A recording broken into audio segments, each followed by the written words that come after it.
안녕하세요. 저는 현재 미국 텍사스 댈러스에 살고 있는 김민준이라고 합니다. 제 아내 수연이와 함께 이런 이야기를 하게 될 줄은 정말 몰랐어요. 지금 이 순간 저희 집 2층 마스터 베드룸에서 이 이야기를 녹음하고 있는데 창밖으로 보이는 넓은 뒷마당과 파란 하늘을 보면서 정말 꿈만 같다는 생각이 듭니다. 불과 2년 전만 해도 저희는 서울 구로구 어느 빌라 반지하에서 곰팡이 냄새와 함께 살았거든요. 그때를 생각하면 지금이 정말 기적 같아요. 어떻게 이런 일이 가능했는지 그 이야기를 들려드리고 싶습니다. 2023년 5월 저희가 결혼했을 때만 해도 사실 행복했어요. 연애 3년 만에 드디어 결혼한다는 설렘으로 가득했거든요.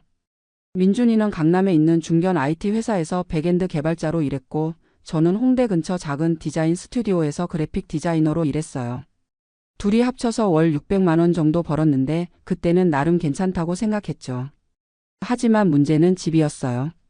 서울에서 신혼집을 구하는 게 얼마나 어려운지 아시잖아요. 저희 예산으로는 전세도 엄두가 안 나고 월세로라도 괜찮은 곳을 찾으려니 정말 막막했어요. 부모님들께 도움을 청했지만 양가 부모님 모두 은퇴하신 분들이라 큰 도움을 드릴 수 없는 상황이었거든요. 그래서 어쩔 수 없이 구한 곳이 구로구 어느 낡은 빌라의 반지하였어요. 보증금 2천만 원에 월세 70만 원. 전용 면적이 18평 정도 되는 원룸 형태였는데 천장이 낮아서 민준이가 팔을 뻗으면 닿을 정도였어요. 첫날 이사가서 짐을 정리하는데 정말 마음이 착잡했어요. 창문이 반쯤 땅 아래 있어서 사람들 다리만 보이고 습기 때문에 벽지가 곳곳에 떨어져 있고 화장실에는 곰팡이가 벌써 슬어 있었거든요. 그래도 저희만의 공간이라는 생각으로 최대한 예쁘게 꾸며보려고 노력했어요. 하지만 살아보니 정말 힘들었어요. 우선 습기가 심해서 빨래를 말려도 잘 안 말랐어요. 제습기를 틀어도 하루 종일 돌려야 했고 전기세가 장난이 아니었죠. 여름에는 반지하라서 에어컨을 틀어도 시원하지 않았고 겨울에는 바닥이 차가워서 발이 얼었어요. 그리고 무엇보다 소음이 심했어요. 위층에서 조금만 움직여도 쿵쿵 소리가 나고 밤늦게 귀가하는 사람들 발소리에 잠을 깰 때가 많았어요. 수연이가 워낙 예민한 편이라 스트레스를 많이 받았어요.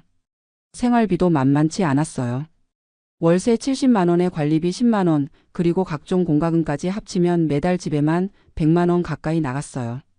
거기에 교통비, 식비, 통신비 등등 기본 생활비까지 하면 저희 수입의 대부분이 빠져나갔죠. 그런데 정말 절망적이었던 건 미래에 대한 희망이 안 보인다는 거였어요. 아무리 열심히 일해도 서울에서 내 집 마련은 꿈도 꿀 수 없었거든요. 저희가 살던 동네에서도 투룸 전세가 3억 5천만 원, 4억 원씩 하는데 언제 그 돈을 모으겠어요? 민준이 회사에서도 스트레스가 심했어요. 한국 IT 업계 특성상 야근이 일상이었거든요. 보통 밤 10시나 11시에 퇴근하는 게 당연했고 프로젝트 마감이 다가오면 새벽까지 일하는 날도 많았어요. 주말에도 긴급한 일이 있으면 출근해야 했고요. 저도 디자인 일이 만만치 않았어요. 클라이언트들의 무리한 요구에 밤새 수정 작업을 해야 할 때가 많았고 그런데도 월급은 300만 원이 조금 넘는 수준이었어요. 경력이 쌓여도 크게 오르지 않더라고요. 그러던 중 전환점이 왔어요. 민준이가 회사에서 미국 현지 법인 파견 제안을 받은 거였어요. 처음에는 영어도 서툴고 낯선 땅에 가는 게 무서워서 망설였는데 지금 생각해보면 그게 정말 인생을 바꾼 순간이었어요. 파견 조건이 나쁘지 않았어요. 현지 연봉은 10만 달러 정도였고 비자 처리나 이주 비용은 회사에서 지원해 준다고 했어요. 무엇보다 미국에서 경험을 쌓고 나면 더 좋은 기회들이 많다는 선배들의 조언도 있었고요. 수연이와 밤새 고민했어요. 사실 두려움이 컸거든요. 한국을 떠나서 아무것도 모르는 미국에서 살 수 있을까? 언어 문제는 어떻게 해결하지? 가족들과 떨어져서 살 수 있을까? 이런 걱정들이 머릿속을 가득 채웠어요. 하지만 한국에서의 현실을 생각해보니 더 이상 버틸 수가 없겠더라고요. 이대로 계속 살면 반지하에서 벗어날 수도 없고 아이를 가져도 제대로 키울 환경도 안 되고 노후 준비는 언감생심이고요. 그래서 2023년 12월 마침내 미국행을 결정했어요. 모든 걸 정리하고 텍사스 댈러스로 떠났죠. 미국에 도착한 첫날을 잊을 수가 없어요. 댈러스 공항에서 나와서 택시를 타고 회사에서 임시로 구해준 아파트로 가는데 도로가 얼마나 넓은지 하늘이 얼마나 높고 푸른지 정말 다른 세상에 온 것 같았어요. 임시 숙소는 회사 근처 아파트 단지였는데 한국의 오피스텔 같은 느낌이었지만 훨씬 넓고 깨끗했어요. 침실과 거실이 분리되어 있고 주방도 제대로 갖춰져 있고 무엇보다 창문이 커서 햇빛이 쏟아져 들어왔어요. 수연이가 창문 앞에 서서 울먹울먹 하더라고요. 여보, 햇빛이 이렇게 많이 들어와도 되는 거야? 하면서요. 서울 반지하에서는 하루 종일 형광등을 켜고 살았거든요. 처음 몇 달은 적응하느라 정말 힘들었어요. 영어로 일하는 것도 어려웠고 장 보는 것부터 은행 업무, 휴대폰 개통까지 모든 게 낯설었어요. 수연이는 아직 취업 비자가 나오지 않아서 집에만 있어야 했는데 외로움을 많이 탔어요. 하지만 조금씩 적응해가면서 미국 생활의 장점들을 느끼기 시작했어요. 우선 민준이 회사 문화가 완전히 달랐어요. 오후 5시면 대부분 퇴근하고 주말에는 절대 일하지 않는 분위기였어요. 야근을 하더라도 초과 근무 수당을 확실히 주고 유급 휴가도 제대로 쓸 수 있었고요. 무엇보다 놀라웠던 건 동료들의 반응이었어요. 한국에서는 정시 퇴근하면 눈치를 줬는데 여기서는 오히려 늦게까지 있으면 왜 집에 안 가? 하고 걱정해 주더라고요. 몇 달 후 수연이도 현지 디자인 회사에 취업했어요. 영어가 완벽하지 않았지만 포트폴리오를 보고 실력을 인정해 준 거죠. 연봉도 한국에서보다 훨씬 좋았어요. 그러면서 자연스럽게 집을 사야겠다는 생각이 들었어요. 계속 렌트를 내는 것보다는 모기지를 내서 집을 사는 게 낫겠더라고요. 미국에서는 신용 기록이 중요한데 모기지를 제때 갚으면 신용 점수도 올라간다고 하더라고요. 부동산 에이전트를 만나서 상담을 받았는데 정말 놀랐어요. 저희 수입이면 40만 달러 정도 집까지는 살 수 있다고 하는 거예요. 한국 돈으로 5억 원 정도인데 서울에서는 꿈도 꿀 수 없는 금액이잖아요. 처음에는 반신반의했어요. 정말 저희가 그런 집을 살 수 있을까? 하지만 모기지 승인도 쉽게 나왔고 실제로 집들을 보러 다니기 시작했어요. 첫 번째로 본 집은 플레이노라는 지역의 타운하우스였어요. 3층 구조에 침실 3개, 화장실 2개 반, 차고도 있고 작은 뒷마당도 있었어요.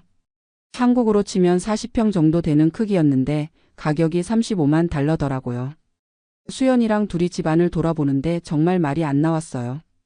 거실 천장이 얼마나 높은지, 주방이 얼마나 넓은지, 마스터 베드룸에 화장실이 딸려 있고 옷방까지 있는 게 신기했어요. 하지만 더 좋은 집이 있다고 해서 계속 찾아봤어요. 그러다가 현재 저희가 살고 있는 집을 발견했죠. 댈러스 북쪽 프리스코라는 지역인데 신도시라서 모든 게 새롭고 깨끗해요. 2층 단독주택이고 침실 4개에 화장실 3개, 차고는 차 2대를 댈 수 있고 뒷마당은 정말 넓어요. 전체 면적이 2,800 스퀘어피트니까 한국으로 치면 80평 정도 돼요. 가격이 42만 달러였는데 한국 돈으로 5억 5천만 원 정도였어요. 서울에서 5억 5천만 원이면 어떤 집을 살 수 있을까요? 강남은 당연히 안 되고 강북이나 경기도 변두리 가서도 투룸 아파트 정도일 거예요. 그런데 여기서는 이렇게 큰 단독주택을 살 수 있다니 정말 꿈만 같았어요. 집을 계약하고 모기지 절차를 받는 동안에도 실감이 안 났어요. 다운페이먼트로 8만 달러를 냈고 나머지 34만 달러는 30년 모기지로 받았어요. 이자율이 6.5%였는데 월 모기지 페이먼트가 2,100달러 정도 나왔어요. 한국 돈으로 매달 280만 원 정도인데 저희 수입을 생각하면 충분히 감당할 수 있는 수준이었어요.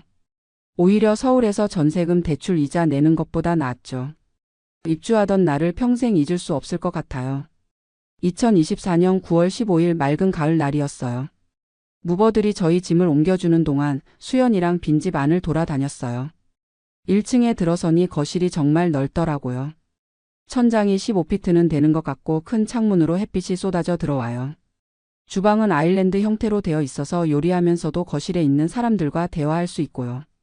2층으로 올라가니 마스터 베드룸이 나와요.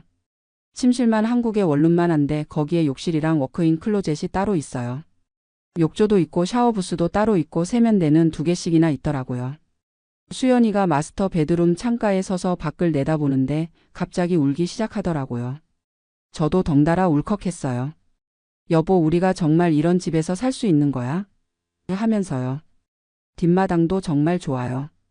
잔디가 깔려 있고 나중에 아이들 놀이터도 만들 수 있을 정도로 넓어요.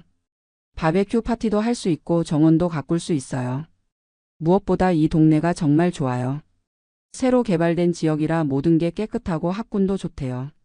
나중에 아이가 생기면 좋은 학교에 보낼 수 있다는 생각에 마음이 놓였어요. 이사 온 지 몇 달 지나면서 정말 많은 변화를 느꼈어요. 우선 생활 자체가 여유로워졌어요. 공간이 넓으니까 답답함이 없고 방마다 용도를 나눠서 쓸 수 있어요.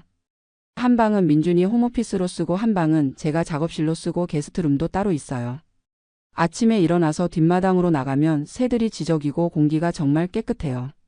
서울에서는 미세먼지 때문에 창문도 잘 못 열었는데 여기서는 날마다 창문을 활짝 열어놓고 지내요.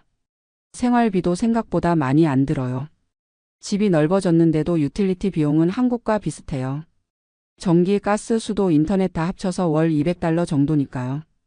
프로퍼티 텍스가 좀 있긴 하지만 한국에서 월세 내던 것보다는 훨씬 나아요. 장 보는 것도 편해요. 집 근처에 큰 마트들이 많고 차고에서 바로 집 안으로 들어갈 수 있어서 짐 옮기기도 편하고요. 한국에서는 계단으로 무거운 짐을 들고 올라가야 했는데 여기서는 그런 고생이 없어요. 무엇보다 집값이 계속 오르고 있어요. 저희가 산지 1년도 안 됐는데 벌써 10% 정도 올랐대요. 집이 투자 수단이 되는 거죠. 한국에서는 집값이 너무 높아서 엄두도 못 냈는데 여기서는 집을 사는 게 당연한 일로 여겨져요. 요즘 한국에 있는 친구들이나 가족들과 영상통화를 할 때면 정말 미안한 마음이 들어요. 저희는 이렇게 좋은 환경에서 살고 있는데 한국에서는 여전히 좁은 집에서 힘들게 살고 있거든요. 특히 대학 동기들 이야기를 들으면 마음이 아파요. 결혼한 친구들은 아직도 전세 대출로 힘들어하고 아이가 생긴 친구는 육아와 일을 병행하느라 정말 힘들어해요. 사교육비 걱정에 밤잠을 못 이룬다는 친구도 있고요. 한국의 부동산 시장을 보면 정말 절망적이에요. 집값은 계속 오르는데 일반 사람들 월급은 그대로니까 내 집 마련은 점점 더 어려워지잖아요. 저희가 만약 한국에 남아 있었다면 지금도 반지하에서 살고 있을 거예요. 여기서는 정말 다르더라고요. 물론 지역마다 차이는 있지만 평범한 직장인도 충분히 괜찮은 집에서 살 수 있어요. 저희 동네만 봐도 다양한 직업을 가진 사람들이 비슷한 집에서 살고 있어요. 이웃들도 정말 좋아요. 처음에는 외국인이라서 차별받을까봐 걱정했는데 오히려 따뜻하게 대해줘요. 특히 옆집 로버트 아저씨는 정원 관리하는 법도 알려주고 추수감사절에는 터키까지 나눠주셨어요. 동네 전체 분위기가 평화로워요. 아이들이 길에서 자전거 타고 놀고 어른들은 조깅하고 주말에는 가족들이 뒷마당에서 바베큐 파티하는 소리가 들려요. 정말 영화에서나 봤던 미국의 교회 풍경이에요. 수연이도 미국 생활에 완전히 적응했어요. 영어 실력도 많이 늘었고 회사에서도 인정받고 있어요. 요즘에는 프리랜서로도 일을 받아서 부수입도 생겼어요. 한국에서는 시간당 10,000원도 받기 어려웠는데 여기서는 시간당 $50를 받아요. 민준이도 승진해서 연봉이 $120,000로 올랐어요. 경력이 쌓이면서 더 좋은 기회들도 많이 생기고 있어요. 한국에서는 나이 들면 오히려 취업이 어려워진다고 하는데 여기서는 경험 많은 사람을 더 선호하는 분위기예요. 건강보험도 생각보다 좋아요. 회사에서 제공하는 보험으로 웬만한 치료는 다 받을 수 있고 치과나 안과도 따로 보험이 있어서 부담이 크지 않아요. 한국에서는 큰 병에 걸리면 집안이 망한다는 얘기도 있잖아요. 요즘 제일 기대되는 건 아이 계획이에요. 한국에서는 아이를 키우는 비용 때문에 엄두도 못 냈는데 여기서는 가능할 것 같아요. 우선 공간이 넉넉하고 교육비도 공립학교가 수준이 높아서 사교육 부담이 적어요. 무엇보다 아이가 뛰어놀 공간이 충분해요. 뒷마당에서 놀 수도 있고 동네에 공원도 많고 안전해서 아이 혼자 학교도 다닐 수 있어요. 한국에서는 대기오염이나 교통사고 걱정도 많았는데 여기서는 그런 걱정이 덜해요. 가끔 한국이 그립긴 해요. 특히 부모님들이 걱정되고 한국 음식이나 문화가 그리울 때도 있어요. 하지만 여기서도 한인마트에서 웬만한 한국 음식은 다 살 수 있고 한국 드라마나 예능도 인터넷으로 볼 수 있어요. 무엇보다 미래에 대한 희망이 있어요. 한국에서는 아무리 열심히 일해도 계속 제자리인 느낌이었는데 여기서는 노력한 만큼 결과가 나와요. 집값도 꾸준히 오르고 있어서 자산도 늘어나고 있고요. 은퇴 계획도 세울 수 있어요. 회사에서 401k도 매칭해주고 소셜 시큐리티도 있어서 노후가 불안하지 않아요. 한국에서는 국민연금만으로는 노후가 어렵다고 하는데 여기서는 그런 걱정이 덜해요. 지금 이 순간 저희 집 2층 마스터 베드룸에서 이 이야기를 하고 있는데 정말 감격스러워요. 불과 2년 전 서울 반지하에서 곰팡이 냄새와 함께 살던 저희가 이렇게 넓고 쾌적한 집에서 살게 될 줄 누가 알았겠어요.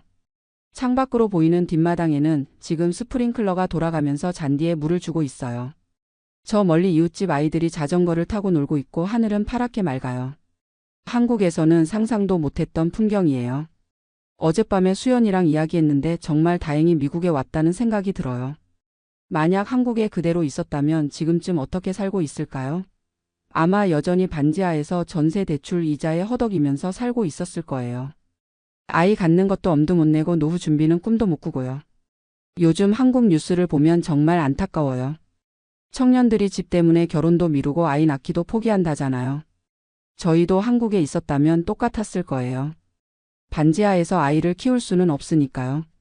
여기서는 정말 다른 인생을 살고 있어요. 주말이면 집 근처 호수에 가서 산책도 하고 다운타운에 가서 콘서트나 스포츠 경기도 봐요. 댈러스 매버릭스 농구 경기를 처음 봤을 때는 정말 신기했어요. 한국에서는 그런 여가 생활을 즐길 여유도 없었거든요. 음식도 생각보다 다양해요. 물론 한국 음식이 그립긴 하지만 여기서도 한인타운에 가면 웬만한 한국 식당은 다 있어요. 그리고 멕시칸, 이탈리안, 인디안 음식 등 정말 다양한 나라 음식을 맛볼 수 있어요. 쇼핑도 편해요. 아마존으로 주문하면 다음날 바로 집 앞에 배송되고 코스트코 같은 대형 마트에서 한 번에 많이 사서 차고에 보관할 수 있어요.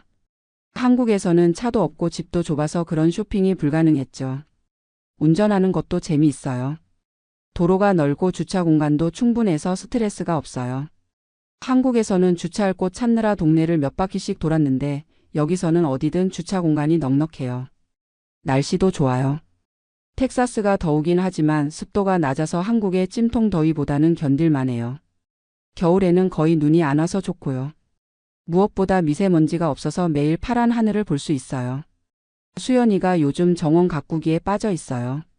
뒷마당에 토마토, 상추, 고추 같은 채소들을 키우고 있는데 직접 기른 채소로 요리하니까 정말 맛있어요.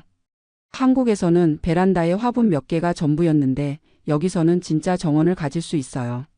이웃들과의 관계도 좋아요.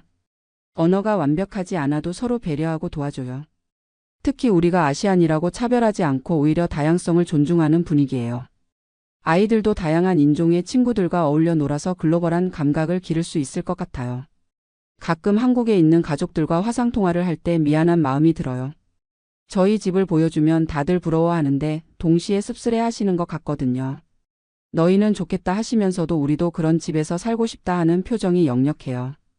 부모님들께서는 처음에 걱정을 많이 하셨어요. 외국에서 혼자 살면서 무슨 일이 생기면 어떡하냐, 언제 다시 볼 수 있을지 모르겠다 하시면서요. 하지만 저희가 잘 정착하는 모습을 보시고는 이제 안심하시는 것 같아요. 작년 추수감사절에 부모님들을 모셔와서 일주일 정도 같이 지냈는데 정말 좋아하셨어요. 특히 집이 넓어서 불편하지 않게 모실 수 있어서 다행이었어요. 한국의 반지하에서는 상상도 못했던 일이죠. 부모님들이 뒷마당에서 바베큐 파티하는 걸 보시고는 정말 미국 영화에서나 보던 일이 현실이구나 하시더라고요. 그리고 너희가 잘 결정했다. 여기서 행복하게 살아라 하시면서 눈물을 글썽이셨어요. 경제적으로도 정말 안정됐어요. 한국에서는 매달 생활비 내고 나면 남는 게 거의 없었는데 여기서는 저축도 하고 투자도 할 수 있어요. 집값 상승으로 자산도 늘어나고 있고 401k로 은퇴 준비도 하고 있어요. 특히 집이 자산이 된다는 게 정말 좋아요. 매달 모기지를 내는 게 결국 내 집의 에퀴티를 늘리는 거니까 집세 내는 것과는 완전히 다른 개념이에요. 한국에서 월세 낼 때는 그냥 돈이 나가기만 했는데 여기서는 투자하는 느낌이에요. 요즘에는 두 번째 집도 생각하고 있어요. 투자용으로 렌탈 프로퍼티를 사서 임대 수입을 얻는 거죠. 미국에서는 그런 부동산 투자가 일반적이고 세금 혜택도 있어서 좋다고 해요. 교육 환경도 정말 좋아요. 저희 동네 공립학교들이 레이팅이 높아서 굳이 사립학교에 보내지 않아도 될 것 같아요. 한국에서는 사교육비 때문에 아이 교육이 부담스러웠는데 여기서는 그런 걱정이 덜해요. 대학 교육도 다양한 옵션이 있어요. 주립대학도 수준이 높고 장학금 제도도 잘 되어 있어서 실력만 있으면 좋은 대학에 갈 수 있어요. 한국처럼 사교육에 의존하지 않고도 충분히 경쟁할 수 있는 환경이에요. 무엇보다 아이들이 다양한 경험을 할 수 있어요. 스포츠, 음악, 미술 등 다양한 방과 후 활동이 있고 여름에는 캠프도 많아요. 아이들이 자신의 재능을 발견하고 키울 수 있는 환경이 잘 갖춰져 있어요. 사회 시스템도 믿을 만해요. 법치주의가 잘 정착되어 있고 부패가 적어서 공정한 경쟁이 가능해요. 실력만 있으면 출신이나 배경에 관계없이 성공할 수 있는 기회가 열려 있어요. 의료 시스템도 생각보다 나쁘지 않아요. 보험만 잘 들어놓으면 좋은 치료를 받을 수 있고 응급 상황에는 즉시 대응해줘요. 한국처럼 큰 병원에 가려고 몇 주씩 기다릴 필요도 없어요. 문화생활도 풍부해요. 댈러스 다운타운에는 뮤지엄, 오페라 하우스, 콘서트홀 등이 많아서 다양한 문화 행사를 즐길 수 있어요. 브로드웨이 뮤지컬도 자주 와서 공연하고요. 스포츠 문화도 재미있어요. 미식축구, 농구, 야구, 하키 등 프로 스포츠 팀들이 있어서 시즌마다 경기를 보러 가는 재미가 쏠쏠해요. 가족 단위로 즐길 수 있는 건전한 오락이에요. 자연환경도 좋아요. 차로 조금만 나가면 호수나 공원이 많아서 캠핑이나 하이킹을 즐길 수 있어요. 주말에는 가족들과 함께 자연 속에서 시간을 보내는 게 일상이에요. 치안도 우리 동네는 정말 좋아요. 밤에 혼자 산책해도 무섭지 않고 아이들이 동네에서 자유롭게 놀 수 있어요. 물론 지역마다 차이는 있지만 좋은 동네를 선택하면 한국보다도 안전할 수 있어요. 이민 과정이 쉽지는 않았지만 지금 생각해보면 정말 잘한 선택이었어요. 언어나 문화의 장벽은 시간이 지나면서 자연스럽게 극복됐고 오히려 글로벌한 감각을 기를 수 있어서 좋았어요. 특히 수연이가 많이 성장한 것 같아요. 한국에서는 소심하고 내성적이었는데 여기서는 자신감을 갖고 적극적으로 활동해요. 새로운 환경에서 독립적으로 살아가면서 내면이 강해진 것 같아요. 저도 마찬가지예요. 한국에서는 직장 상사 눈치 보면서 야근하고 미래에 대한 확신 없이 하루하루 살았는데 여기서는 내 인생의 주인이 된 느낌이에요. 계획을 세우고 실행할 수 있는 환경이 되니까 삶의 질이 완전히 달라졌어요. 무엇보다 희망이 있어요. 한국에서는 아무리 노력해도 나아질 게 없다는 절망감이 있었는데 여기서는 노력한 만큼 결과가 나와요. 집값도 오르고 연봉도 오르고 경력도 쌓이고 미래가 밝아 보여요. 가끔 한국 친구들이 부럽다, 우리도 이민 가고 싶다 해요. 하지만 이민이 모든 사람에게 정답은 아니라고 생각해요. 언어나 문화의 차이를 극복해야 하고 가족과 떨어져 살아야 하는 어려움도 있거든요. 다만 저희처럼 한국에서 미래에 대한 희망을 찾기 어려운 상황이라면 용기를 내서 도전해 볼 만하다고 생각해요. 특히 젊을 때 이민을 오면 적응도 빠르고 기회도 많아요. 중요한 건 철저한 준비예요. 영어 공부는 기본이고 해당 분야의 전문성을 키워야 해요. 그리고 현지 정보를 충분히 수집하고 현실적인 계획을 세워야 해요. 저희는 운 좋게 회사에서 기회를 줘서 비교적 수월하게 이민할 수 있었지만 그렇지 않은 경우에는 더 많은 준비가 필요할 거예요. 하지만 정말 간절하다면 방법은 있다고 생각해요. 지금 이 순간 마스터 베드룸에서 밖을 내다보며 이 이야기를 하고 있는데 정말 감사한 마음이 들어요. 불과 2년 전 서울 반지하의 곰팡이 냄새를 생각하면 지금이 꿈만 같아요. 내년에는 아이도 가질 계획이에요. 이렇게 좋은 환경에서 아이를 키울 수 있다는 게 정말 행복해요. 넓은 뒷마당에서 뛰어놀고 좋은 학교에서 꿈을 키울 수 있는 아이를 생각하니 벌써 설레요. 한국에 계신 부모님들께도 더 자주 오시라고 말씀드리고 있어요.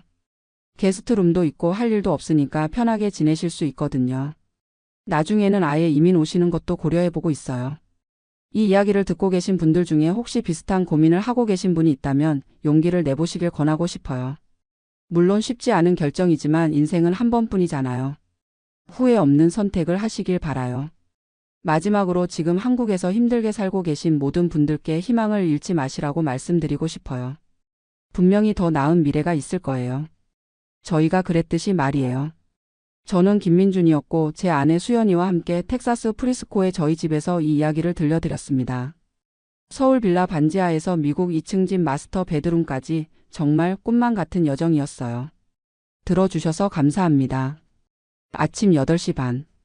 저는 지금 제 차를 몰고 회사로 향하고 있습니다. 집에서 회사까지는 고작 15분 거리죠.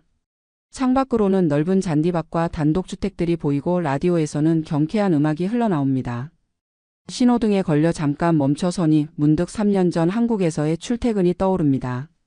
그때 저는 매일 아침 7시에 집을 나서서 지하철 2호선을 타고 강남역까지 가야 했거든요. 집이 신림동이었는데 사당역에서 2호선을 탔죠. 벌써 사당역에서부터 사람들이 꽉 차 있었어요. 그리고 강남역까지 가는 동안 정말 지옥이었습니다. 지금 생각해보면 어떻게 그런 생활을 3년이나 버텼나 싶어요.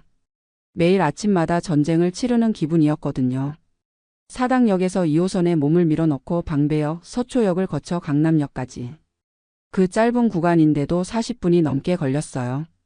왜냐하면 각 역마다 사람들이 계속 타니까 기차가 출발을 못하는 경우가 많았거든요.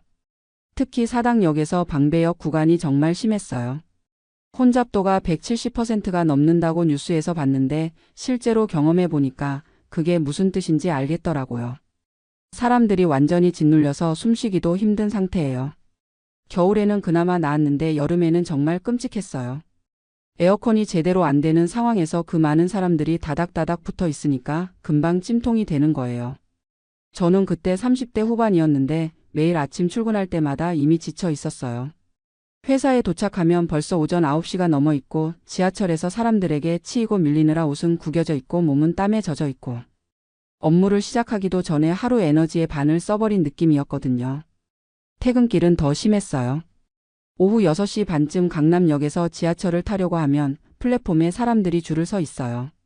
첫 번째 기차는 당연히 못 타죠. 두 번째, 세 번째 기차를 기다려야 겨우 탈 수 있었어요. 그마저도 문 앞에 서서 사람들이 밀어내는 대로 밀려 들어가야 했고요. 그런 생활을 하다 보니까 스트레스가 정말 심했어요. 집에 도착하면 벌써 오후 8시가 넘어 있고 저녁을 먹고 나면 9시. 개인적인 시간이라고는 거의 없었죠. 주말에도 피로가 풀리지 않아서 늘 쉬기만 했어요. 무엇보다 힘들었던 건 직장 분위기였어요. 한국 IT 회사의 전형적인 모습이었죠. 명목상으로는 오후 6시가 퇴근 시간이었지만 실제로는 아무도 6시에 퇴근하지 않았어요. 팀장님이 계속 앉아 계시니까 저희도 눈치를 봐야 했고 결국 8시, 9시까지 사무실에 앉아 있는 경우가 대부분이었어요.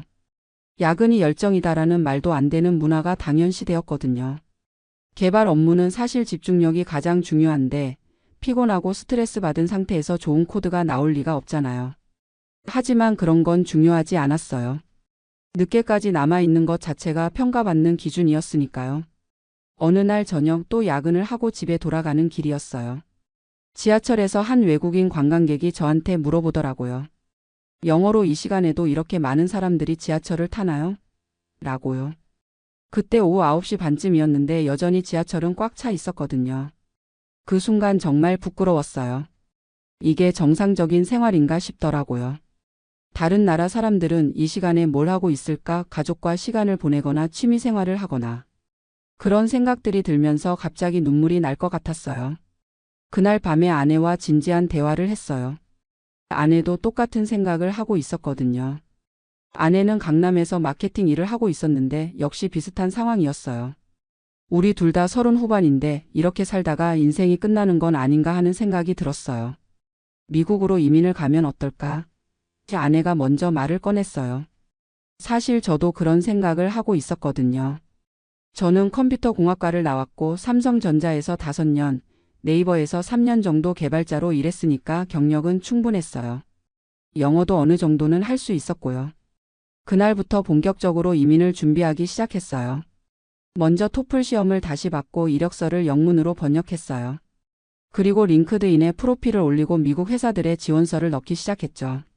처음에는 답이 잘 안 왔어요. 아무래도 비자 스폰서십이 필요한 외국인을 고용하는 게 회사 입장에서는 부담이잖아요. 하지만 포기하지 않고 계속 지원했어요. 매일 밤 퇴근하고 와서 이력서를 수정하고 커버레터를 쓰고 온라인으로 면접을 보고. 그러던 중에 노스캐롤라이나주 샬럿에 있는 IT 회사에서 연락이 왔어요. 금융 시스템 개발하는 회사였는데 제 경험을 높게 평가해 주더라고요. 화상 면접을 몇 번 본 후에 정식으로 오퍼를 받았어요. H1B 비자를 스폰서해 준다고 했고요. 그때의 기쁨은 정말 말로 표현할 수 없었어요. 아내와 둘이 얼싸안고 울었던 기억이 나네요. 마침내 지옥 같은 서울 생활에서 벗어날 수 있다는 희망이 보였거든요. 하지만 준비 과정은 만만치 않았어요. 비자 서류 준비하고 집을 정리하고 이삿짐을 보내고.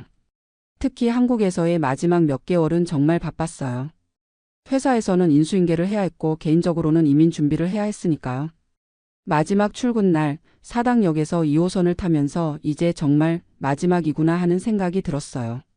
그동안 저를 괴롭혔던 그 지옥철을 다시는 타지 않아도 된다는 생각에 가슴이 벅찼어요. 2021년 9월 저희 부부는 미국 땅을 밟았어요. 샬럿 공항에 내렸을 때의 그 기분은 지금도 생생해요. 공항부터가 달랐거든요. 넓고 깨끗하고 사람들도 여유로워 보였어요. 회사에서 임시 숙소를 마련해 줬는데 거기서 한 달 정도 지내면서 집을 구했어요. 처음에는 시내 아파트를 알아봤는데 회사 동료가 교회 지역을 추천해 주더라고요. 샬럿 교회는 정말 살기 좋다고 조용하고 안전하고 집값도 상대적으로 저렴하다고 했어요. 반신반의하면서 교회 지역을 보러 갔는데 정말 충격이었어요. 넓은 잔디밭과 예쁜 단독주택들, 조용한 주택가 분위기. 마치 영화에서나 봤던 미국 중산층 동네가 현실로 다가온 거예요. 그 중에서도 저희가 선택한 동네는 회사에서 차로 15분 거리에 있는 작은 커뮤니티였어요. 2층짜리 단독주택의 앞뒤로 마당이 있고 차 2대를 댈 수 있는 게러지도 있었어요. 월 렌트비가 $2,000 정도였는데 한국에서 살던 반지하 원룸 전세금을 생각하면 정말 천국 같았어요. 무엇보다 놀라운 건 출퇴근이었어요. 집에서 회사까지 차로 딱 15분이에요. 신호등 몇 개만 지나면 되거든요. 아침에 8시 30분에 집을 나서면 8시 45분에 회사에 도착해요. 그것도 여유롭게 커피까지 마시면서요. 처음 며칠은 믿기지 않았어요. 이게 정말 출퇴근인가? 싶더라고요. 한국에서는 아침 7시에 나서서 9시에 겨우 도착했는데 여기서는 15분이면 끝이니까요. 회사 분위기도 완전히 달랐어요. 오전 9시에 출근해서 오후 5시 30분에 퇴근하는 게 당연한 거예요. 5시 30분이 되면 사무실이 텅 비어요. 모두들 집으로 돌아가서 가족과 시간을 보내거나 개인적인 일을 하는 거죠. 저도 처음에는 어색했어요. 한국에서의 습관 때문에 정말 5시 30분에 퇴근해도 되나? 하는 생각이 들었거든요. 하지만 매니저가 오히려 왜 아직도 사무실에 있냐고 물어보더라고요. 집에 가서 쉬어라라고요. 그렇게 퇴근해서 집에 도착하면 오후 6시예요. 아직 해가 환하게 떠 있고 하루가 아직 많이 남아있는 느낌이에요. 저녁을 먹고 나서도 시간이 충분하니까 산책을 하거나 책을 읽거나 영화를 보거나 정말 오랜만에 개인적인 시간이라는 걸 갖게 된 거예요. 특히 주말이 달랐어요. 한국에서는 주말에도 회사 일 생각하고 다음 주 야근 걱정하고 제대로 쉰 적이 없었거든요. 하지만 여기서는 정말 주말이 주말이에요. 금요일 오후 5시 30분에 퇴근하면 월요일 아침까지 일 생각을 안 해도 되거든요. 아내도 마찬가지였어요. 아내는 샬럿 다운타운에 있는 마케팅 회사에 취직했는데 집에서 차로 20분 거리예요. 아내도 이게 진짜 미국이구나 하면서 좋아했어요. 몇 개월 지나니까 몸과 마음이 완전히 달라졌어요. 우선 스트레스가 확연히 줄었어요. 아침에 일어나는 게 괴롭지 않아요. 여유롭게 아침을 먹고 커피를 마시고 차를 타고 출근하는 게 이렇게 평화로울 수가 있구나 싶었어요. 업무 효율성도 훨씬 좋아졌어요. 출근할 때 이미 지쳐있지 않으니까 오전부터 집중할 수 있거든요. 그리고 퇴근 시간이 정해져 있으니까 그 시간 안에 효율적으로 일하게 되더라고요. 한국에서처럼 어차피 야근할 거니까 하면서 대충 하는 일이 없어진 거죠. 건강도 많이 좋아졌어요. 규칙적인 생활을 하게 되니까 수면 패턴도 정상화되고 스트레스가 줄어드니까 소화도 잘 되고 아내와 저녁에 동네를 산책하는 것도 일상이 되었어요. 그런데 정말 놀라운 건 마음가짐의 변화였어요. 삶에 대한 태도가 완전히 달라진 거예요. 한국에서는 항상 언제까지 이런 생활을 해야 하나 하는 생각이 들었거든요. 미래에 대한 희망보다는 걱정이 더 많았어요. 하지만 여기서는 정말 삶을 즐길 수 있겠구나 하는 생각이 들어요. 일과 개인 생활의 균형이 잡히니까 여러 가지 일을 할 수 있게 되었거든요. 주말에는 골프를 배우기 시작했고 아내는 요가 클래스에 등록했어요. 이웃들과의 관계도 참 좋아요. 처음에는 언어 때문에 걱정했는데 생각보다 친절하고 따뜻하더라고요. 옆집 아저씨는 정원 가꾸는 걸 좋아하시는데 저한테도 조언을 많이 해주세요. 이 시기에는 이런 꽃을 심으면 좋다면서요. 작년 겨울에는 한국에 있는 대학 동창들과 화상통화를 한 적이 있어요. 그때 친구들이 여전히 그런 생활을 하고 있다는 걸 알고 정말 안타까웠어요. 여전히 지하철 2호선을 타고 출퇴근하고 야근하고 스트레스 받고. 한 친구가 요즘 지하철이 더 심해졌다면서 하소연하더라고요. 코로나 때문에 차량 운행을 줄여서 더 붐빈다고요. 그 말을 듣는 순간 정말 다행이라는 생각이 들었어요. 만약 제가 여전히 한국에 있었다면 그 지옥을 더 심하게 겪고 있었을 테니까요. 또 다른 친구는 요즘 회사에서 재택근무도 하는데 그래도 주 3일은 출근해야 한다고 하더라고요. 그것도 큰 변화이긴 하지만 여전히 그 스트레스에서 완전히 벗어나지는 못한 거잖아요. 그때 제가 이렇게 말했어요. 너희도 미국에 와봐. 정말 삶이 달라진다고. 물론 말처럼 쉬운 일은 아니죠. 언어 문제도 있고 가족 문제도 있고 경제적인 부담도 있고. 하지만 가능하다면 정말 추천하고 싶어요. 요즘 아침에 출근할 때마다 감사한 마음이 들어요. 차 안에서 좋아하는 음악을 들으면서 여유롭게 회사로 향할 때 정말 잘한 선택이었구나 하는 생각이 들거든요. 특히 봄이 되어서 길가에 꽃들이 피기 시작하면 그 아름다운 풍경을 보면서 출근할 수 있다는 게 너무 감사해요. 한국에서는 지하철 안에서 사람들에게 치이면서 출근했는데 여기서는 자연을 보면서 출근하니까 하루를 시작하는 기분이 완전히 다른 거예요. 회사 동료들도 한국에서 어떻게 살았냐고 신기해해요. 매일 지하철에서 1시간 넘게 사람들에게 떠밀려 다녔다고 하면 그건 비인간적이다라고 하더라고요. 맞는 말이에요. 정말 비인간적인 생활이었어요. 아내와 가끔 이런 대화를 해요. 만약 다시 한국으로 돌아가라고 하면 어떻게 할 거야? 둘 다 답은 똑같아요. 절대 안 돌아간다. 물론 한국이 우리 고향이고 가족과 친구들이 있는 곳이지만 삶의 질을 생각하면 여기가 훨씬 나은 거예요. 특히 앞으로 나이가 들면서 건강이 중요해질 텐데 스트레스 없는 환경에서 사는 게 얼마나 중요한지 이제 알겠어요. 한국에서처럼 매일 지하철에서 사람들에게 치이고 야근하고 스트레스 받으면서 살다가는 몸이 버틸 수 없었을 거예요. 지금은 건강검진을 받아도 모든 수치가 정상이에요. 혈압도 정상이고 콜레스테롤도 정상이고 의사 선생님도 스트레스 레벨이 낮다고 하시더라고요. 한국에서는 항상 혈압이 높다고 지적받았는데 여기 와서는 완전히 정상화된 거예요. 요즘에는 새로운 취미를 찾는 재미도 있어요. 주말에 시간이 충분하니까 여러 가지를 시도해 볼 수 있거든요. 최근에는 하이킹을 시작했어요. 샬럿 근처에 아름다운 산들이 많아서 자연을 만끽하면서 운동할 수 있어요. 아내는 베이킹 클래스에 등록했어요. 평일 저녁에 시간이 있으니까 가능한 일이죠. 한국에서는 꿈도 꿀 수 없었던 일들이에요. 가끔 한국 뉴스를 보면 여전히 출퇴근 지옥에 대한 기사들이 나와요. 지하철 혼잡도 개선 방안, 대중교통 혼잡 완화 정책 같은 기사들을 보면 안타까우면서도 다행이라는 생각이 들어요. 물론 미국 생활이 모든 면에서 완벽한 건 아니에요. 의료비는 비싸고 한국 음식이 그립고 가족들과 멀리 떨어져 있다는 아쉬움도 있어요. 하지만 삶의 질이라는 측면에서는 비교할 수 없을 정도로 좋아졌어요. 특히 시간이라는 게 이렇게 소중한 건지 이제야 알겠어요. 한국에서는 매일 출퇴근으로 2시간 반을 허비했거든요. 그 시간이면 여기서는 얼마나 많은 일을 할 수 있는지. 정말 아까운 시간들이었어요. 지금 저는 매일 아침 감사한 마음으로 출근해요. 15분 만에 회사에 도착할 수 있다는 것, 출근길에 스트레스 받지 않는다는 것, 정시에 퇴근할 수 있다는 것. 이 모든 게 당연한 듯 보이지만 한국에서 겪었던 일들을 생각하면 정말 감사한 일들이에요. 앞으로도 이런 생활을 계속 이어갈 수 있을 거라는 생각에 마음이 평안해요. 나이가 들어도 스트레스 없이 건강하게 살 수 있을 것 같거든요. 이게 바로 제가 꿈꿔왔던 삶이에요. 임신 테스트기에 나타난 두 줄을 보는 순간 제 마음은 설렘으로 가득 찼습니다. 셋째였어요. 42살의 나이에 맞이하는 세 번째 아이. 남편에게 소식을 전했을 때 그의 얼굴에도 기쁨이 가득했어요. 정말 괜찮을까? 물론이지 여기선 셋째도 충분히 키울 수 있어. 미국 텍사스 달라스에 정착한 지 벌써 10년. 처음에는 낯설고 두려웠던 이곳이 이제는 제2의 고향이 되었습니다.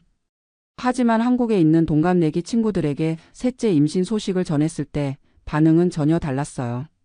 미영아 정말? 셋째를? 와. 용감하다. 고등학교 때부터 절친이었던 수진이의 목소리에는 걱정이 가득했어요.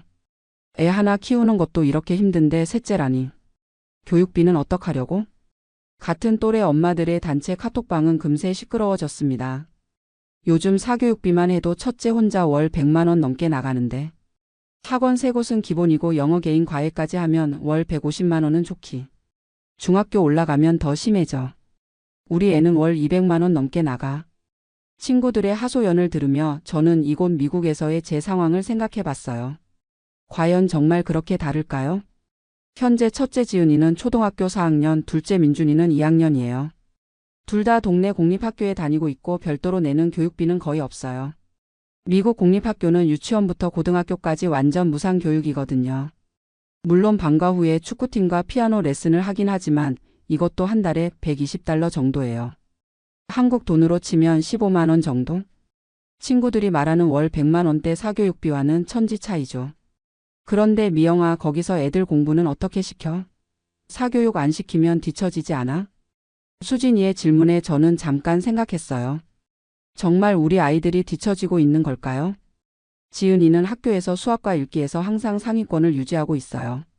하지만 한국처럼 1등부터 꼴등까지 줄을 세우지 않아서 아이가 스트레스 받지 않아요. 대신 개별 발달 상황을 세세하게 체크해서 부족한 부분을 학교에서 보완해 줍니다. 민준이도 마찬가지예요. 읽기가 조금 늦다 싶으면 학교에서 별도 지원 프로그램을 제공해주고 무료로 전문 선생님이 1대1로 도와줘요. 사교육은 정말 안 시켜도 되나 봐? 친구들이 믿지 못하겠다는 듯 물었을 때 저는 확신에 차서 대답했어요. 진짜 안 해도 돼. 학교에서 다 해줘.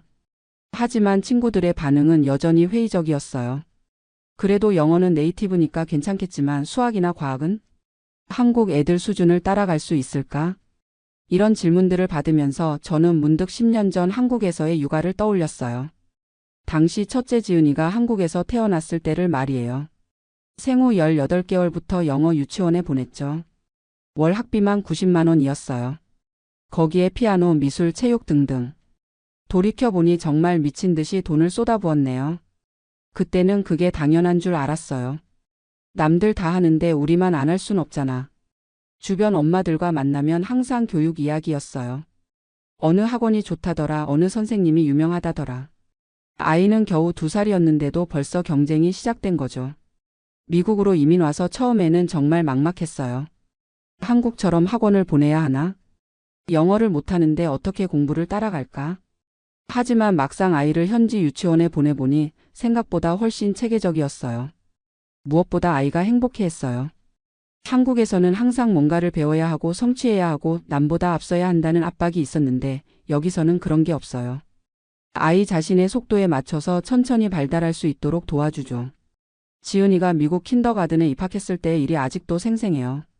한국에서 온 저는 당연히 아이가 뒤처질 거라고 생각했어요. 영어도 서툴고 미국 교육 시스템도 모르고. 그런데 담임 선생님이 이렇게 말씀하시더라고요. 걱정하지 마세요. 지은이는 충분히 잘할 수 있어요. 우리가 도와드릴게요. 정말로 학교에서 영어 지원 프로그램을 제공해 줬어요. 일주일에 3번 전문 선생님이 1대1로 영어를 가르쳐 주셨죠. 추가 비용은 일절 없었어요. 몇 달 지나니까 지은이가 영어로 책을 읽기 시작했어요. 한국에 있을 때보다 훨씬 자연스럽게 스트레스 없이요. 민준이도 마찬가지였어요. 수학을 조금 어려워하자 학교에서 자동으로 별도 지원을 해줬어요. 선생님이 개별적으로 상담을 해주시면서 아이에게 맞는 학습 방법을 찾아주시더라고요. 이런 경험들을 친구들에게 말해도 쉽게 믿지 못하겠다는 반응이에요. 그래도 사립학교 보내는 사람들도 있잖아. 공립학교만으로 정말 충분해?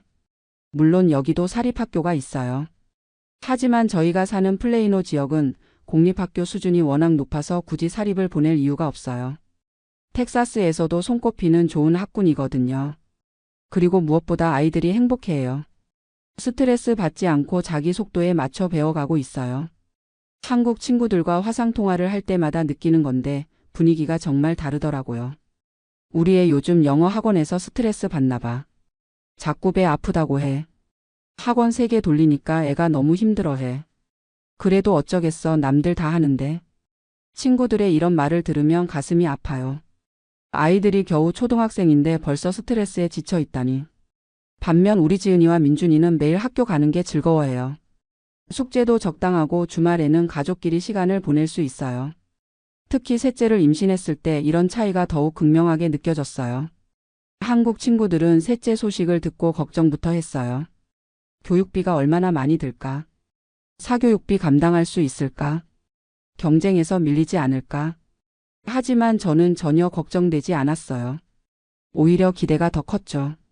이곳에서는 아이가 1명이든 셋이든 교육비 부담이 크게 달라지지 않거든요. 모든 아이들이 공평하게 양질의 교육을 받을 수 있어요.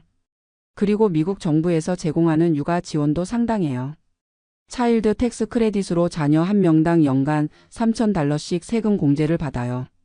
셋째까지 하면 연간 $9,000, 한국 돈으로 약 1,000만 원 정도의 혜택이죠. 여기에 프리스쿨 프로그램도 무료로 제공되고 스쿨 런치 프로그램도 있어서 급식비 부담도 적어요. 무엇보다 아이들이 다양한 활동을 할 수 있어요. 학교에서 제공하는 방과 후 프로그램도 풍부하고 지역 커뮤니티 센터에서 운영하는 프로그램들도 거의 무료거나 매우 저렴해요. 지은이는 학교 축구팀에서 뛰고 있고 민준이는 미술클럽에 참여해요. 이런 활동들이 모두 학교나 커뮤니티에서 제공하는 거라서 별도 비용이 거의 안 들어요. 한국에서는 이런 것들도 다 사교육이잖아요. 축구학원, 미술학원. 하나하나 다 돈이 드는데 여기서는 대부분 무료예요. 그런데 가장 큰 차이는 아마도 분위기인 것 같아요. 한국에 있는 친구들과 통화하면 항상 스트레스가 묻어나와요. 우리 애가 수학 진도를 못 따라가나 봐. 옆집 애는 벌써 중등 과정을 하는데 이번 달에도 학원비가 200만 원 넘게 나왔어. 이런 이야기들이 일상이에요. 하지만 여기 미국에서는 그런 경쟁적인 분위기가 거의 없어요. 물론 아예 없다는 건 아니지만 한국만큼 치열하지는 않아요. 다른 엄마들과 만나서 교육 이야기를 해도 주로 아이가 어떤 걸 좋아하는지, 어떤 재능이 있는지에 대한 이야기예요. 남과 비교하거나 경쟁하는 분위기보다는 아이 개인의 발달과 행복에 더 집중하죠. 이런 환경에서 세 번째 아이를 키운다는 것이 전혀 부담스럽지 않아요. 오히려 더 여유롭게 육아를 즐길 수 있을 것 같아요. 작년에 잠깐 한국에 다녀왔을 때 일이 아직도 생생해요. 친구들과 만나서 카페에 앉아 있는데 옆 테이블에서 엄마들이 대화하는 소리가 들렸어요. 우리 애 영어 학원에서 레벨 테스트 결과가 나왔는데 수학은 어느 학원이 좋대? 논술도 시켜야 하나? 아이들은 겨우 초등학교 저학년인데 벌써 이런 이야기를 하고 있더라고요. 그때 정말 실감했어요. 아, 내가 이런 환경에서 벗어나서 정말 다행이구나. 미국으로 이민 와서 처음 몇 년은 정말 힘들었어요. 언어 장벽도 있었고 문화 차이도 컸고 특히 아이 교육 문제로 많이 고민했었거든요. 내가 아이들에게 충분한 교육을 해주고 있나? 한국에 있었다면 더 많은 걸 배울 수 있었을 텐데. 이런 생각들이 계속 들었어요. 하지만 시간이 지나면서 깨달았어요. 더 많은 걸 배우는 것보다 중요한 건 아이가 행복하게 배우는 거라는 걸요. 지은이와 민준이를 보면 정말 즐겁게 학교에 다녀요. 새로운 걸 배우는 것을 좋아하고 친구들과 어울리는 것도 즐거워해요. 한국에 있을 때는 지은이가 유치원 가기 싫다고 자주 울었어요. 너무 많은 걸 배워야 하고 경쟁이 치열해서 스트레스를 받았던 것 같아요. 하지만 미국에 와서는 그런 일이 없어요. 물론 가끔 학교에서 힘든 일이 있을 수는 있지만 기본적으로는 학교 가는 걸 좋아해요. 이런 차이를 느끼면서 셋째 임신 소식이 더욱 기뻤어요. 이 아이도 형, 누나들처럼 스트레스 없이 행복하게 자랄 수 있을 거예요. 경쟁에 내몰리지 않고 자기 속도에 맞춰 천천히 성장할 수 있을 거고요. 그리고 경제적으로도 부담이 크지 않아요. 한국에서는 아이 하나당 월 100만 원씩 교육비가 든다고 하는데 여기서는 정말 그런 부담이 없어요. 물론 미국도 생활비는 만만치 않아요. 집가, 식비, 의료비 등등. 하지만 교육비만큼은 정말 부담이 적어요. 특히 공립학교 시스템이 워낙 잘 되어 있어서 사교육에 의존할 필요가 없어요. 한국 친구들이 가장 부러워하는 부분도 바로 이거예요. 거기는 사교육 안 시켜도 되니까 좋겠다. 우리는 안 시키면 애가 뒤처져서. 이런 말을 들을 때마다 정말 한국의 교육 현실이 안타까워져요. 물론 한국 교육의 장점도 많다는 걸 알아요. 기초 학력이 탄탄하고 열정적이고. 하지만 그 과정에서 아이들이 너무 많은 스트레스를 받는 것 같아요. 어린 나이부터 경쟁에 내몰리고 성적으로만 평가받고. 미국에서는 그런 게 훨씬 덜해요. 물론 완전히 없다는 건 아니지만 적어도 초등학교 때까지는 아이들이 충분히 놀고 즐기면서 배울 수 있어요. 셋째가 태어나면 이 아이에게도 그런 환경을 만들어주고 싶어요. 스트레스 없이 자신의 재능을 마음껏 펼칠 수 있는 환경을요. 요즘 한국은 출산율이 세계 최저라고 하잖아요. 0.7명대라고. 친구들의 이야기를 들어보면 그 이유를 알 것 같아요. 아이 한 명 키우는 것도 이렇게 힘든데 둘째, 셋째를 가질 엄두가 나지 않는 거죠. 교육비 부담도 크고 경쟁도 치열하고. 아이가 행복하게 자랄 수 있을지 확신이 서지 않으니까요. 하지만 저는 이곳에서 셋째를 기다리며 정말 행복해요. 경제적 부담도 크지 않고 교육 환경도 좋고. 무엇보다 아이가 스트레스 없이 자랄 수 있다는 확신이 있어요. 친구들이 가끔 물어봐요. 그래도 나중에 한국 돌아갈 생각은 없어? 애들 한국어는 괜찮아? 한국어 문제는 사실 고민이에요. 지은이와 민준이가 한국어를 완전히 잊어버린 건 아니지만 확실히 영어가 더 편해하거든요. 주말마다 한국 학교에 보내고 있고 집에서도 한국어로 대화하려고 노력하지만 한계가 있어요. 하지만 그것보다 더 중요한 건 아이들이 행복하다는 거예요. 언어는 나중에라도 배울 수 있지만 어린 시절의 행복한 기억은 평생 가는 거니까요. 그리고 한국으로 돌아갈 생각은 솔직히 없어요. 적어도 아이들이 다 클 때까지는요. 이곳에서의 삶이 너무 만족스러워요. 아이들도 행복하고 저희 부부도 스트레스 없이 육아를 할 수 있고 특히 셋째를 기다리면서 더욱 확신하게 되었어요. 이곳에서 아이를 키우는 게 정말 현명한 선택이었다는 걸요. 한국에 있었다면 셋째는 엄두도 못 냈을 거예요. 교육비 부담도 그렇고 경쟁적인 환경도 그렇고. 하지만 이곳에서는 셋째도 충분히 잘 키울 수 있다는 확신이 있어요. 요즘 배가 점점 불러오면서 정말 기대가 커져요. 이 아이는 처음부터 이 좋은 환경에서 자랄 수 있을 테니까요. 형, 누나들처럼 스트레스 없이 자기 속도에 맞춰 성장하고 자신의 재능을 마음껏 펼칠 수 있을 거예요. 한국 친구들에게는 미안하지만 저는 정말 이곳으로 와서 잘했다고 생각해요. 아이들에게 이보다 더 좋은 환경을 만들어줄 수 있을까 싶을 정도로요. 물론 모든 게 완벽하지는 않아요. 이곳에도 나름의 어려움과 한계가 있죠. 하지만 적어도 아이들이 행복하게 자랄 수 있다는 것, 그리고 부모인 저희도 스트레스 없이 육아를 즐길 수 있다는 것만으로도 충분해요. 곧 태어날 셋째를 생각하면 가슴이 설레요. 이 아이에게 줄 수 있는 가장 큰 선물은 사랑과 관심, 그리고 스트레스 없는 성장 환경이 아닐까 싶어요. 그리고 그 모든 것을 이곳에서 충분히 제공할 수 있다는 확신이 있어요. 한국에 있는 친구들에게는 정말 미안하지만 저는 이곳에서의 삶에 완전히 만족하고 있어요. 아니, 만족을 넘어서 감사하고 있어요. 10년 전 남편과 함께 내린 이민 결정이 지금 생각해보니 우리 가족에게는 최고의 선택이었던 것 같아요. 안녕하세요. 저는 올해 52살 미국에 산 지 20년이 된 평범한 아줌마입니다. 20년이나 살았으면 영어 하나쯤은 술술 해야 할 텐데 부끄럽게도 저는 아직도 미국 사람들과 제대로 된 대화 한 번 나눠본 적이 없어요. 병원 가서도 딸이 통역해주고 은행 가서도 한국말 하는 직원 찾아가고 마트에서도 가격표만 보고 계산대에서는 고개만 끄덕끄덕하죠. 한국에 있는 친구들이 가끔 전화해서 정수가 미국 살면서 영어도 못하면 어떻게 사니? 하고 물어보면 저는 이렇게 대답해요. 나는 지금 세상에서 가장 행복해. 그러면 친구들은 미쳤나? 하면서 웃어요. 하지만 정말이에요. 저는 지금 제 인생에서 가장 행복한 시간을 보내고 있거든요. 오늘은 왜 영어 못하는 제가 이렇게 행복한지 그 진짜 이유를 들려드리고 싶어요. 혹시 저처럼 미국에서 영어 때문에 위축되어 있는 분들이 계시다면 제 이야기가 조금이라도 힘이 되었으면 좋겠어요. 한국에서의 암울한 시절. 이야기는 20년 전으로 거슬러 올라가요. 2004년 32살의 저는 서울 강서구 작은 투룸 전셋집에서 남편과 갓돌이 지난 딸, 그리고 배 속의 둘째와 함께 살고 있었어요. 남편은 대기업 엔지니어였지만 IMF 외환위기의 여파가 아직 남아있던 시절이라 회사 분위기가 늘 불안했죠. 그때 한국 직장 문화가 얼마나 살벌했는지 아세요? 남편은 매일 밤 11시가 넘어서야 집에 들어왔어요. 주말에도 회사에 나가는 일이 다반사였고 회식이라는 이름의 강제 술자리는 거의 매주 있었죠. 임신한 저는 딸을 혼자 키우면서 둘째 출산을 준비해야 했어요. 여보, 이렇게 살면 안 될 것 같아. 남편이 어느 날 밤 지친 얼굴로 말했어요.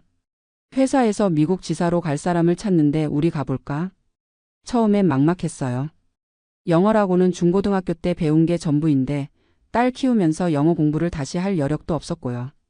하지만 남편의 얼굴을 보니 마음이 아팠어요. 30살도 안 된 남자가 벌써 이렇게 지쳐 보이다니. 그리고 딸아이 미래를 생각하면 이 답답한 한국을 벗어나는 것도 나쁘지 않을 것 같았어요.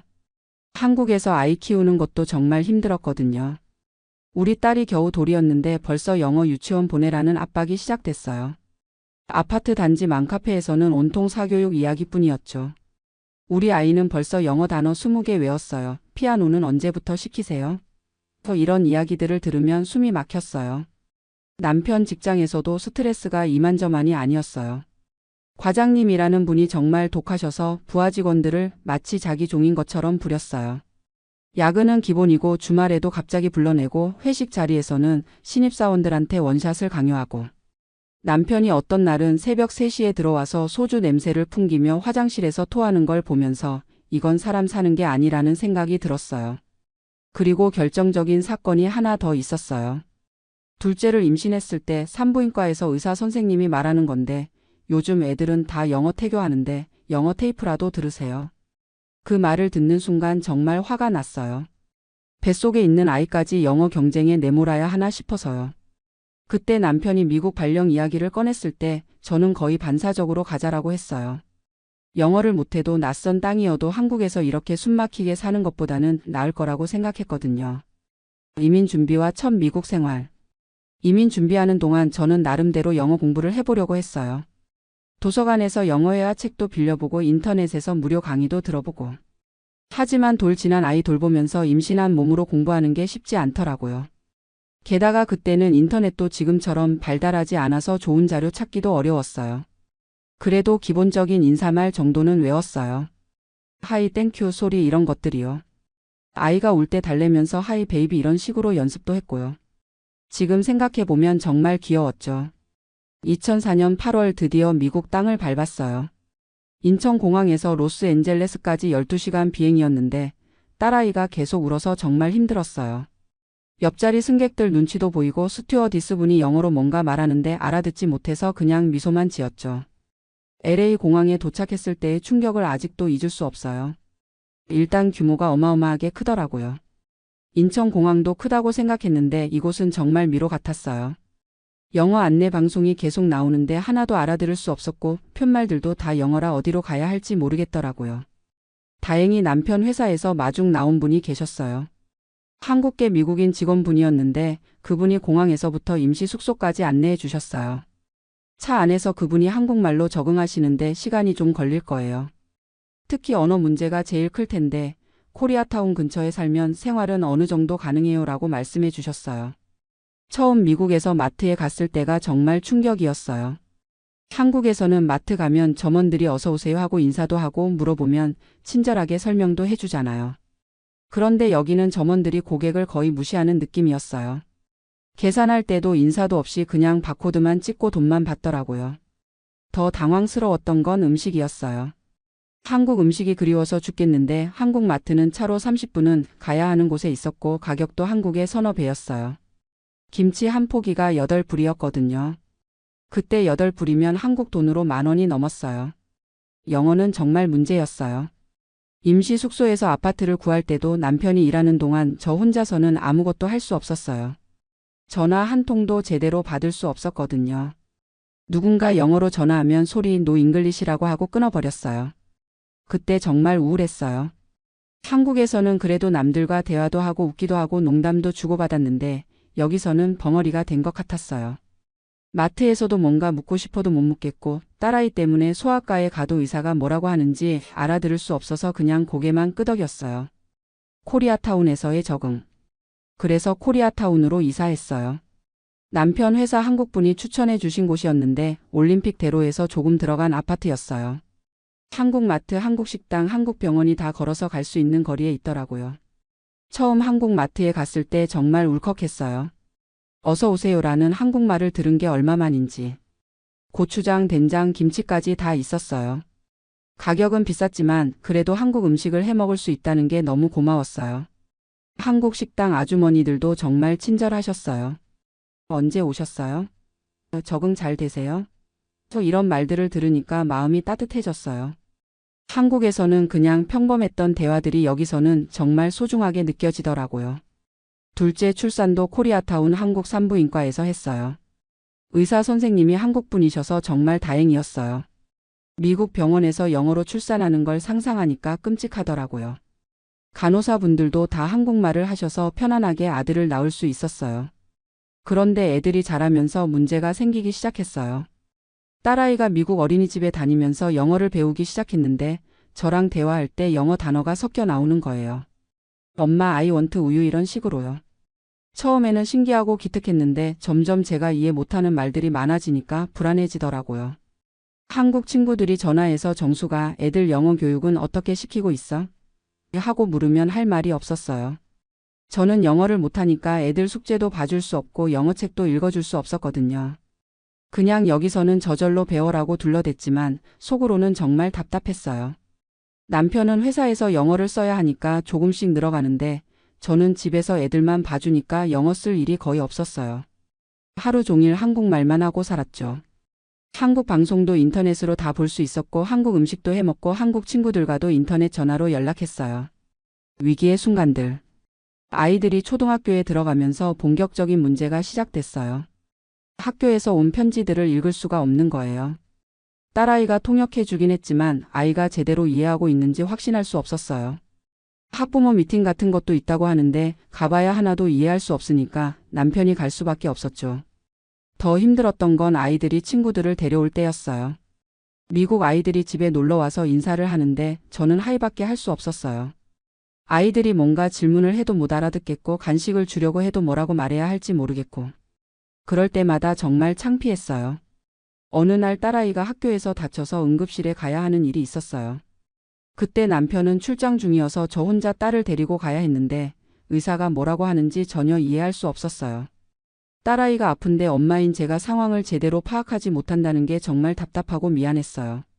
그때 정말 심각하게 영어 공부를 해야겠다고 생각했어요. ECL을 다니기 시작했는데 50 가까운 나이에 알파벳부터 다시 배우는 게 쉽지 않더라고요. 기억력도 예전 같지 않고 발음도 잘 안 되고 젊은 학생들 사이에 끼어서 수업을 받는 것도 부담스러웠어요. 몇 달 다녀봤지만 실력이 늘지 않았어요. 문법은 조금 이해했지만 실제로 말하는 건 여전히 어려웠어요. 선생님이 질문하면 머릿속으로는 대답을 생각해도 입으로는 나오지 않았어요. 결국 포기하고 말았죠. 한국 친구들한테 전화가 올 때마다 스트레스였어요. 정수가 미국 산지 몇 년 됐는데 영어는 어때? 이런 질문을 받으면 조금씩 늘고 있어라고 거짓말을 할 수밖에 없었어요. 사실은 전혀 늘지 않고 있었는데 말이에요. 가끔 혼자 있을 때면 이런 생각이 들었어요. 나는 왜 이렇게 무능할까? 다른 사람들은 다 영어를 배우는데 나만 못하나? 특히 한국에서 온 지 얼마 안 된 분들이 저보다 영어를 잘하는 걸 보면 정말 부끄러웠어요. 작은 깨달음의 시작. 그런데 어느 날 코리아타운에서 일하시는 한 아주머니와 이야기를 나누면서 생각이 바뀌기 시작했어요. 그분은 미국에 산 지 30년이 넘었는데도 영어를 거의 못하셨어요.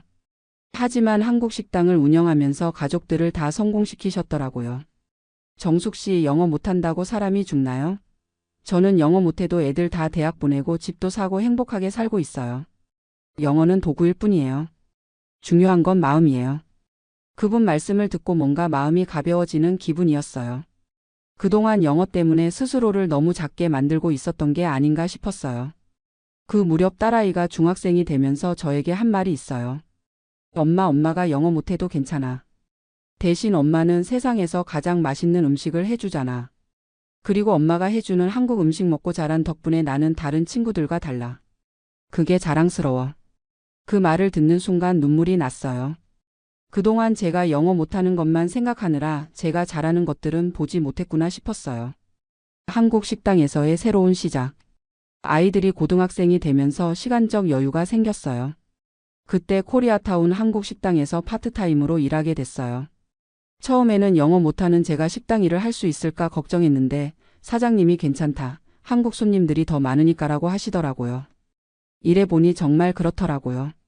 한국 손님들은 물론이고 한국 음식을 좋아하는 다른 아시아계 손님들도 많이 오셨어요. 중국 분들, 일본 분들은 한국말로 인사하면 더 좋아하시더라고요. 가끔 미국 손님들이 오시면 처음에는 당황했어요. 하지만 신기한 건 몸짓과 손짓으로도 충분히 소통이 된다는 거였어요. 메뉴를 가리키고 매운 건지 물어볼 때는 입에 바람을 부는 신용을 하고 맛있다고 할 때는 엄지손가락을 치켜들고. 그러면 손님들이 웃으면서 이해해 주시더라고요. 어느 날 백인 할머니 한 분이 혼자 오셔서 김치찌개를 드시고 가시는데 나가면서 제 손을 잡고 땡큐, 베리 굿이라고 하시는 거예요. 영어는 몇 마디 안 했지만 그분의 표정을 보니 정말 맛있게 드셨다는 게 느껴졌어요. 그때 깨달았어요. 진짜 소통은 언어가 아니라 마음이구나. 식당에서 일하면서 만난 분들 중에 정말 멋진 분들이 많았어요. 이민 온 지 40년 됐는데도 영어는 서툴지만 자수성가에서 몇 개의 가게를 운영하시는 분도 계시고 영어는 못하지만 미국에서 태어난 손주들한테 한국 문화를 가르치시는 할머니도 계시고 그분들을 보면서 느꼈어요. 영어 잘하는 게 성공의 전부가 아니구나. 성실하게 살고 가족을 사랑하고 자기 일에 최선을 다하는 게 더 중요하구나. 가족과의 진짜 소통. 아이들이 대학생, 고등학생이 되면서 저와의 관계도 달라졌어요. 딸아이는 UCLA에 다니는데 가끔 집에 와서 대학 생활 이야기를 해줘요. 영어로 발표하고 토론하고 논문 쓰는 이야기들을 들으면 정말 자랑스러워요. 엄마, 나 오늘 한국 문화에 대해서 발표했어. 교수님이 너무 재미있다고 하시더라. 엄마가 해준 음식 이야기도 하고 엄마가 가르쳐준 한국 예절도 소개했어. 딸아이가 이런 이야기를 할 때마다 가슴이 뿌듯해요. 제가 영어는 못하지만 딸에게 한국의 정체성을 심어준 건 의미 있는 일이었구나 싶어요. 아들도 마찬가지예요. 고등학교에서 한국어 수업을 듣고 있는데 집에 와서 한국어 숙제를 물어봐요. 엄마, 이 문법이 맞아? 이럴 때 제가 도움을 줄 수 있어서 기뻐요. 영어는 못해도 한국어만큼은 제가 선생님이니까요. 남편과의 관계도 많이 좋아졌어요. 처음 이민 왔을 때는 남편이 영어를 빨리 배우라고 압박하기도 했거든요. 여보, 이렇게 계속 한국 사람들하고만 어울리면 안 돼. 영어 공부 좀 해야지. 이런 말을 들으면 스트레스를 받았어요. 하지만 지금은 남편도 이해해요. 여보가 행복하면 그걸로 된 거야. 영어 못해도 우리 가족 건강하게 지켜주고 맛있는 음식 해주고 애들 잘 키워주면 그게 최고지 뭐. 가족끼리 여행을 갈 때도 제가 영어를 못하는 건 전혀 문제가 안 돼요. 애들이 통역해주고 남편이 호텔 체크인하고 저는 그냥 따라다니면서 구경하고 사진 찍으면 돼요. 가족이 함께 있으면 그걸로 충분해요. 코리아타운, 나의 작은 세상. 지금 저희가 사는 코리아타운은 정말 신기한 곳이에요. 미국 땅에 있지만 한국보다 더 한국 같은 곳이랄까요? 아침에 일어나서 한국 마트에 가서 장을 보고 한국 식당에서 점심을 먹고 한국 미용실에서 머리를 하고 한국 병원에서 진료를 받을 수 있어요. 하루 종일 영어 한마디 안 해도 모든 일상생활이 가능하죠. 처음에는 이게 문제라고 생각했어요. 이러면 언제 영어를 배우지? 하면서 스스로를 탓하기도 했고요. 하지만 지금은 생각이 달라요. 이것도 하나의 삶의 방식이구나 하고 받아들이게 됐어요. 한국 마트에서 장을 볼 때가 가장 행복해요. 사장님이 어서 오세요. 오늘은 뭐 사러 오셨어요? 하고 인사해 주시고 새로 들어온 한국 상품들을 소개해 주시고 가끔은 고향 이야기도 나누고요. 사장님은 어디 출신이세요? 저는 부산이에요. 아, 그럼 우리 고향이 가깝네요. 저는 김해예요. 이런 대화들이 얼마나 소중한지 몰라요. 미국에 살면서 한국어로 정겨운 대화를 나눌 수 있다는 게 얼마나 큰 위안인지. 특히 나이 드신 분들과 이야기할 때는 정말 마음이 따뜻해져요.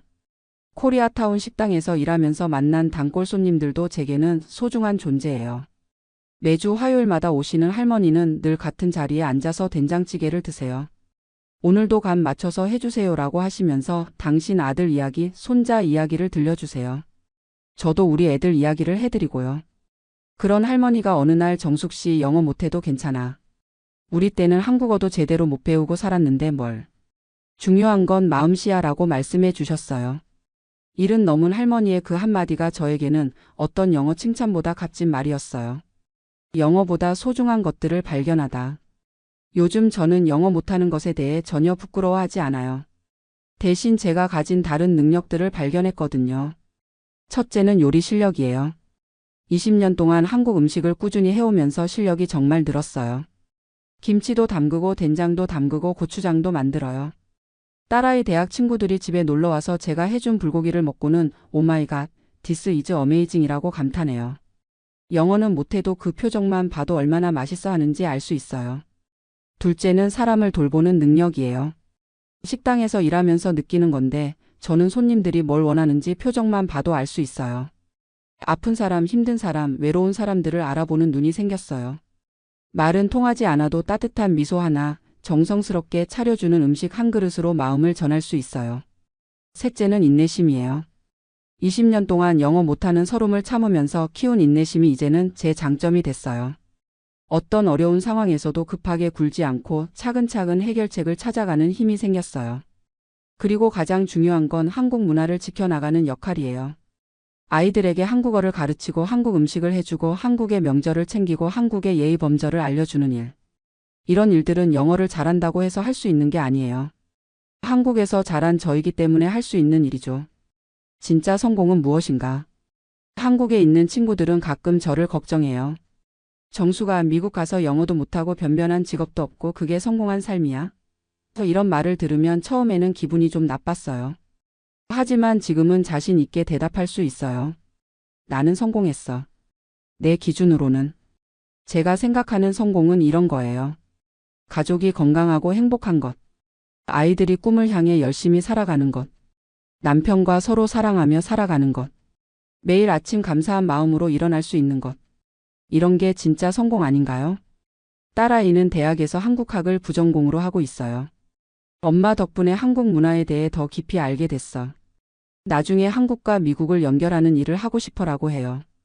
아들도 한국어에 관심이 많아서 나중에 한국에 교환학생으로 가고 싶다고 해요. 이런 아이들을 보면 제가 영어 못하는 게 전혀 문제가 아니라는 생각이 들어요. 오히려 제가 한국 정체성을 잃지 않고 살아온 덕분에 아이들이 더 풍부한 문화적 배경을 가지게 된 것 같아요. 나만의 행복 찾기. 요즘 저의 하루는 이렇게 흘러가요. 아침에 일어나서 남편과 아이들 아침을 차려주고 식당에 가서 일하고 저녁에는 가족과 함께 시간을 보내요. 주말에는 한국 마트에서 장을 보고 가끔 한국 영화도 보러 가고 한국 친구들과 전화통화도 해요. 단순하고 평범한 일상이지만 저는 이 생활이 너무 만족스러워요. 스트레스 받을 일도 별로 없고 매일매일 소소한 행복들을 느낄 수 있어요. 가끔 한국 드라마를 보면서 한국이 그리울 때도 있어요. 하지만 이제는 그리움도 달콤해요. 언젠가 한국에 가면 어디 가서 뭘 먹을까, 친구들 만나서 옛날 이야기를 할까 이런 상상을 하는 것만으로도 행복해요. 식당에서 일하면서 만나는 한국 관광객들을 보면 더 재미있어요. 여기 진짜 한국 같아요. 미국에서 이렇게 맛있는 한국 음식을 먹을 수 있다니. 이런 말들을 들으면 뿌듯해요.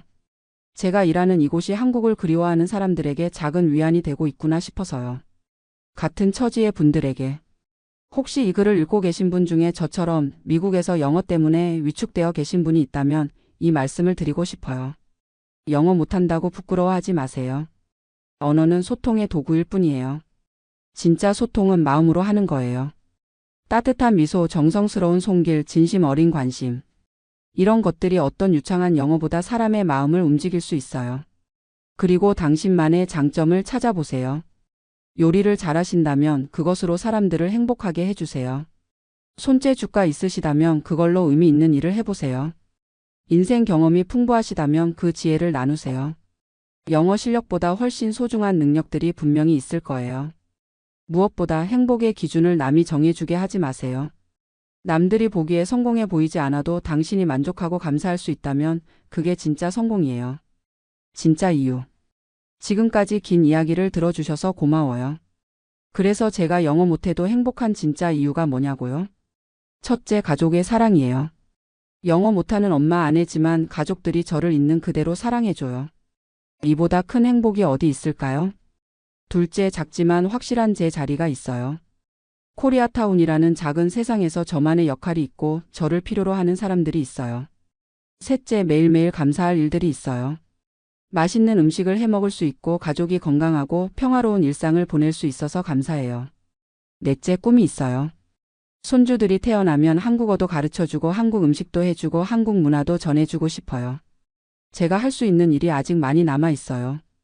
마지막으로 이 모든 걸 영어 없이도 이룰 수 있다는 걸 깨달았기 때문이에요. 언어는 중요하지만 전부가 아니에요. 사랑하고 나누고 감사하는 마음이면 충분해요. 이제 52살이 된 저는 당당하게 말할 수 있어요. 나는 영어 못하지만 행복해. 그리고 그게 문제 없어. 여러분도 자신만의 행복을 찾으시길 바라요. 영어 잘하는 것보다 훨씬 소중한 것들이 이 세상에는 많이 있거든요.